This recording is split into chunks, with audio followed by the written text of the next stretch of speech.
Массовое затрыманне пад расонамі адразу каля 350 чалавек. Так званыя сілавікі прыехалі на штогадовы злёт беларускага руху «Сям'я вясёлкі», паведамляе тэлеграм-канал «Віцебская вясна». На ўдзельнікаў склалі пратаколы за несанкцыянаванае масавае мерапрыемства. Цягам 2 месяцаў іх могуць выклікаць у суд. Паводле праваабаронцаў, людзей затрымлівалі цэлымі сем'ямі. Разам з дарослымі ноч у ізалятары правялі некалькі дзяцей. Рух «Сям'я вясёлкі» аб'ядноўвае прыхільнікаў ідэі гарманічнага суіснавання з прыродай і пратэсту супраць умоўнасцяў капіталістычнага грамадства. Злёты перыядычна праводзяцца ў маланаселеных месцах. Галоўны дарадца Святланы Ціхановскай, Франак Вячорка ўжо з намі. Вітаю, Франак. Добрый вечер. Затрымалі 350 чалавек. Мне здаецца, што пасля такіх масавых пратэстаў 2020-2021 года гэта можа ўжо нават і рэкорд, калі казаць пра колькасць у хапуне. Але тое, што мяне асабіста закранула, нават дзеці былі сярод затрыманых, і дзеці правялі ноч у ізалятары. Ці гэта нешта новае, на твою думку? Дзяцей пераследуюць пастаянна. Ад 2020 года дзесяткі дзяцей прайшлі праз крымінальныя справы, 16гадовыя атрымалі турэмныя тэрміны. Дагэтуль знаходзяцца непаўнагадовыя таксама ў турмах, таму нічога новага. А тое, што рэпрэсіі працягваюцца, мы пра гэта ведаем. На жаль, пра гэта мала ведаюць у замежнай інфармацыйнай прасторы, таму пра гэта трэба нагадваць. Але гэтае масавае затрыманне вось гэтай ініцыятывы проста паказвае, што рэжым не спыніцца ні перад чым. І ўсё, што не ўпісваецца ў рэжымную парадыгму, яно будзе карацца. Пры тым, што гэта не ёсць нейкі рух, які там, не ведаю, выступаў за змену рэжыму ўнутры Беларусі. Абсалютна. Але ж у 2020 годзе пад рэпрэсіі трапілі Ахова Птушак Бацькаўшчыны, экалагічныя ініцыятывы, зялёныя. То бок усё, што аб'ядноўвае людзей, дзе людзі могуць рэалізавацца, нешта рабіць разам, усё, што стварае грамадзянскую супольнасць, яно ўсё крыміналізавана цяпер у Беларусі. Згадаў ты пра тое, што ў міжнароднай супольнасці цяжка давесці інфармацыю пра тое, што адбываецца ўнутры нашай краіны. Ці гэта азначае, што свет стамляецца ад Беларусі? Не, гэта не стамляецца, таму што перабіваюць больш важныя інфармацыйныя нагоды. Ідзе вайна, вайна ў Іране, вайна ва ўкраіне.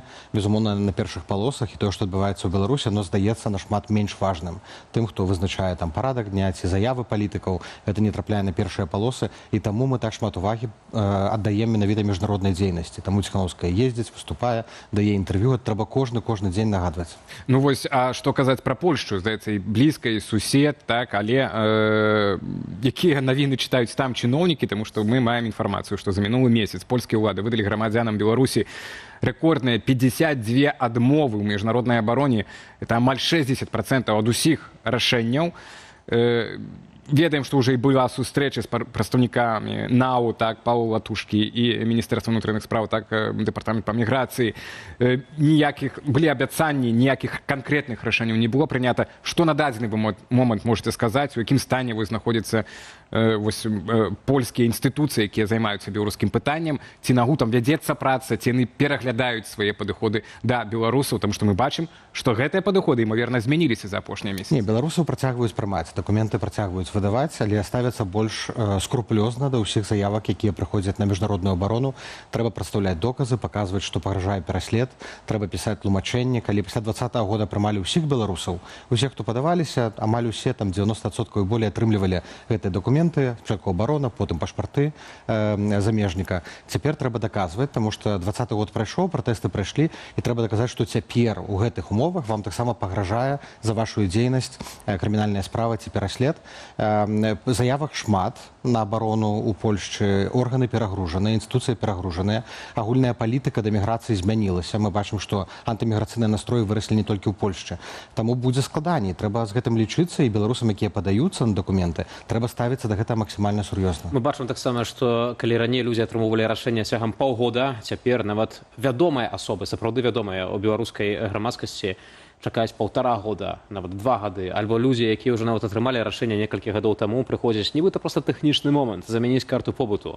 Замест 30 дзён кажуць, што чакайце 60 дзён мінае, ім кажуць, невядома, калі будуць новыя дакументы. Ці офіс Святланы Ціхановскай, які зараз таксама тут у Варшаве, звяртае ўвагу польскіх уладаў і чыноўнікаў на гэтыя акалічнасці? Бо мігранты, асабліва ўцекачы палітычныя, гэта вельмі ўразлівая група. У нас няма свайго дому. Безумоўна, это вельмі вялікая праца. З аднаго боку трэба мяняць заканадаўства, гэта складаней і даўжэй. З іншага боку мы можам спрыяць у нейкіх індывідуальных кейсах. Альбо юрысты, праваабаронцы, Цэнтр беларускай салідарнасці, партызанка, яны кансультуюць людзей, каб іхнія заявкі хутчэй праходзілі, альбо каб доказы былі лепш сабраныя.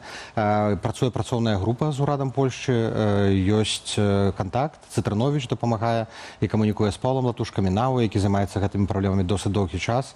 Мы накіроўваем лісты, запыты. Зараз асноўнае дабіцца падаўжэння дзеяння тэрміну праязнога дакумента до 2 альбо до 3 гадоў. І я думаю, што это найбольш рэалістычна. Тады просяць працы нават самых польскіх устаноў. Менавіта. І зменшыць чаканне для людзей, якія падаюцца на новы. Я памятаю таксама, як мы ездзілі разам у Прагу. Была вось такая камандзіроўка, рабочы візіт Святланы Ціханаўскай, і чыноўнікі, і прэзідэнт, і прэм'ер, і мэр Прагі прымалі, казалі шмат добрых словаў у адрас беларусаў.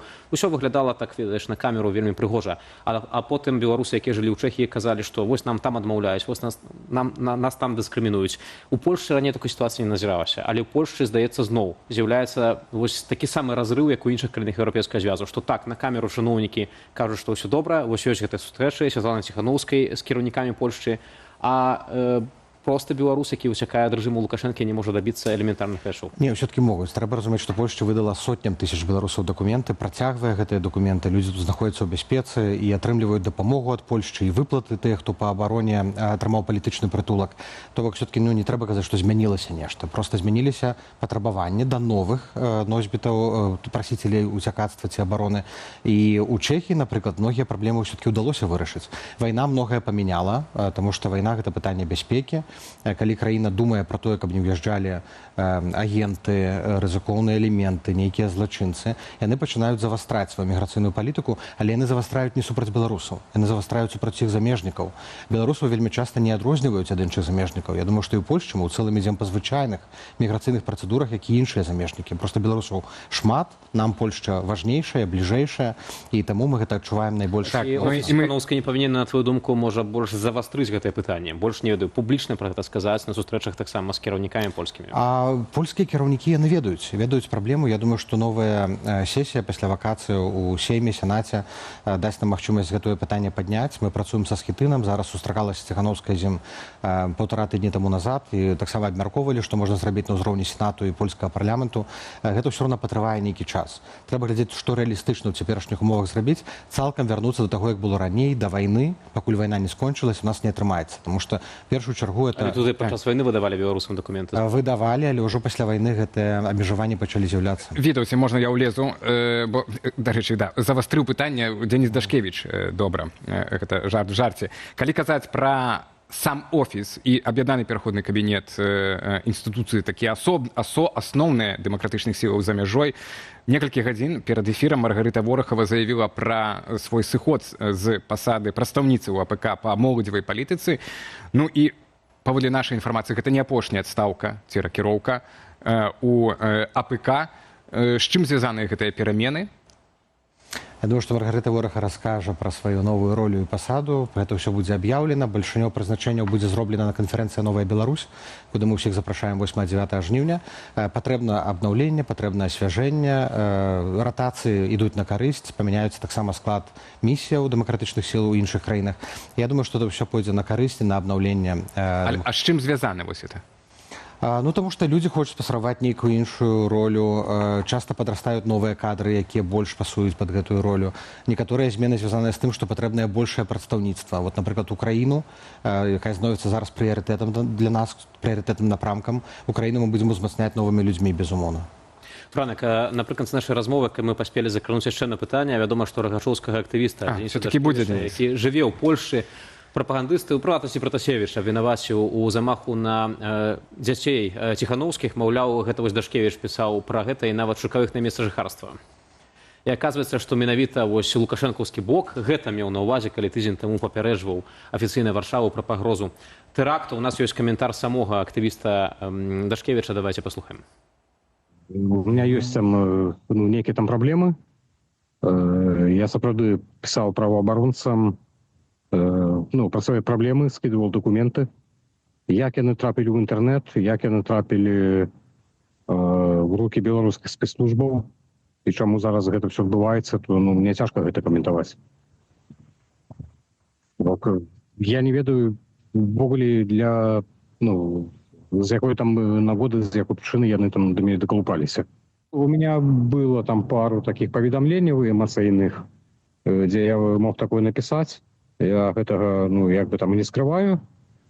Ну, але я гэта не пісал нідзе публічна, я не пісал гэта ні ў чат Ціхановскай, я з ёй не звязваўся.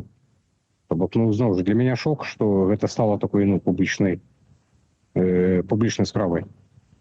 Бачу, што, напэўна, гэта нейкая аперацыя КДБ, так? Калі МЗС спачатку дзейнічаная, а потым прапагандыст Пратасевіч. На твою думку, навошта гэта зараз з'явілася? Рэжым паводзіць сябе як гопнік, які карыстаецца ўразлівасцю людзей. Яны атрымалі гэтую інфармацыю, гэтую перапіску, хто зліў, мы не разумеем.